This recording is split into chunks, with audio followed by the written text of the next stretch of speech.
Milestones on the road to Islam.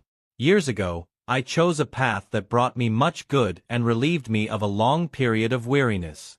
It was a path that brought me closer to those who cherish their Islamic faith, and to those who are still learning, searching for meaning, or for information to illuminate their way. I closed the door to doubt, confusion, and futility, not to escape questions, but to reject the aimless wandering that leads nowhere. Many seek your opinion and support, not because they are searching for the truth, but because they are lost in their own decisions and want someone to share their confusion. I have closed the door on pointless arguments and outdated theories.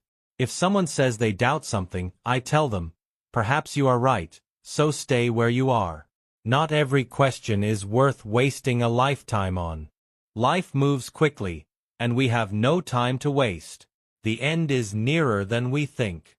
Love stories end in court, and beautiful trips are torn apart by circumstances, leaving behind only photos and dates. The finest foods and most lavish feasts are emptied within hours. So what is the value of a materialistic life built on fleeting pleasures, photos, and memories, only to end in separation, or sleeping on the sidewalks, covered with a piece of cardboard, no different from a dog seeking warmth? Painful questions, and even more painful truths. Many have disappeared without a trace. They left the homes where they were born, parting ways with their parents and their rooms adorned with photos and gifts, and years have passed without any news of them. Did they leave in search of themselves? Or were they fleeing a void they didn't know how to fill? What does it mean to eat in the most luxurious hotels with a golden spoon, while your father sleeps in the streets? What does it mean to accumulate money through work and toil, then spend it on appearances that give you a false sense of value in the eyes of others, while your brother is in prison and your sister is lost in the world of drugs? What does it mean to sleep with a full stomach while your neighbor is hungry? I read a lot and learned a lot, until I found myself living in an intellectual stratum far removed from my family, friends, and neighbors.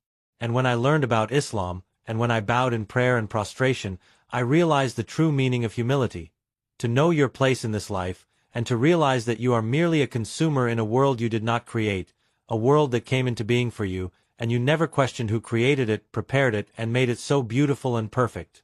It is the same force, the same power, that decreed our departure one day through death. Hence, humility becomes a necessity, not a choice. Silence is sometimes more truthful than chatter, and simplicity deeper than empty philosophy. For life needs not geniuses, but rather humble hearts that know their place and their purpose. At one point, I decided to run away from the party, a party where there is no place for values, nor for morals, nor for the unknown soldier, nor for the scientist, nor for the one who spent his life in laboratories searching for a cure, nor for the one who guards the borders, nor for the baker whose bread we find every morning on our tables. I left the party for good, because the spotlight was only on the most beautiful, the richest, and the artistic and athletic figures, while there was no place for a single thinker or scientist. These were people whom society had granted a false stardom, and the rest of the people revolved around them, waiting for a photo or an autograph. I asked myself, is this life?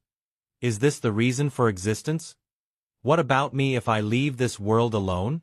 Who will ask about me? Who will care? I don't think so.